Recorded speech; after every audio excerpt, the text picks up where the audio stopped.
Malo mjesto smješteno između brežuljaka, tako pitomo, a ipak živo, prepuno vrijednih ljudi koji nikad ne miruju. Njena je ljepota opjevana mnogo puta. O Štrigovi i Međimurju piše i pjeva Drago Brežnjak.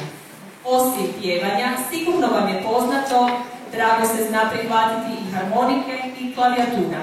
I već godinama to čini u našem društvu. Bože, čuvaj ovaj naš kraj, autorska je pjesma Drage Brežnjaka.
Bože, ti čuvaj.